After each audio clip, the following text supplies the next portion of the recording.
अस्सलाम वालेकुम। उम्मीद है कि आप सब ठीक होंगे, सेहत और ईमान की बेहतरीन हालत में होंगे अल्हम्दुलिल्लाह। आज का मेरा टॉपिक उन लोगों के लिए है जो अल्लाह से जब कुछ मांगते हैं या ख्वाहिश करते हैं और जब उनकी वो हाजत पूरी नहीं होती तो वो मायूस हो जाते हैं। तो आज के टॉपिक के ज़रिए मैं आपका अल्लाह पर ईमान और तवक्ल मज़बूत करने की कोशिश करूँगी। कभी सोचा है आपने अगर अल्लाह आपकी हर ख्वाहिश पूरी कर देता तो आप आज कहाँ होते? कुछ वक्त बाद आपको खुद अंदाज़ा हो जाएगा कि अगर अल्लाह आपको आपकी ख्वाहिशात के हवाले कर देता तो शायद आप डूब जाते, मैं डूब जाती। इंसान ज़िंदगी में बहुत सी चीज़ें दिल से चाहता है, मैं भी चाहती हूँ।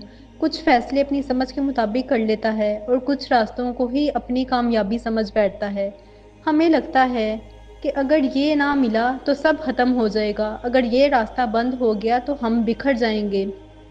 लेकिन अल्लाह सुब्हाना व तआला हमारी ख्वाहिशात से ज़्यादा हमारी ज़रूरत को जानता है। अल्लाह ताला कुरान पाक में फरमाता है, सूरत अल-बकरा की आयत नंबर 216 में, मुमकिन है कि तुम किसी चीज़ को बुरा जानो हालांकि वो तुम्हारे लिए बेहतर हो, और मुमकिन है कि तुम किसी चीज़ को अच्छा समझो हालांकि वो तुम्हारे लिए बुरा हो। अल्लाह जानता है और तुम नहीं जानते।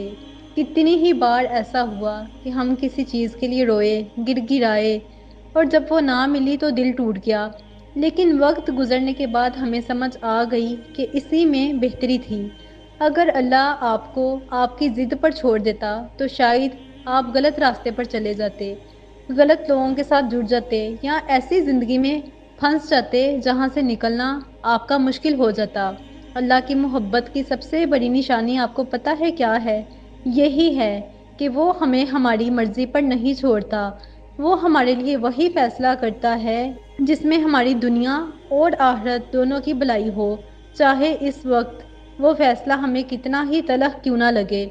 इसीलिए जब कभी कोई दुआ कबूल ना हो, कोई रास्ता बंद हो जाए या कोई ख्वाब अधूरा रह जाए आपका, तो दिल में ये यकीन रखें कि मेरा रब मुझे डूबने से बचा रहा है। क्योंकि जो अल्लाह के फ़ैसलों पर राज़ी हो जाता है ना, अल्लाह उसे ऐसी जगह पहुंचा देता है जहां वो वाकई खुश होता है। अल्हम्दुलिल्लाह। तो अगर आपको आज का लेक्चर पसंद आया है, मेरी कोई बात आपको पसंद आई है, तो इसको दूसरों के साथ भी एज़ अ सदका जारिया ज़रूर शेयर करें। जज़ाकल्लाह।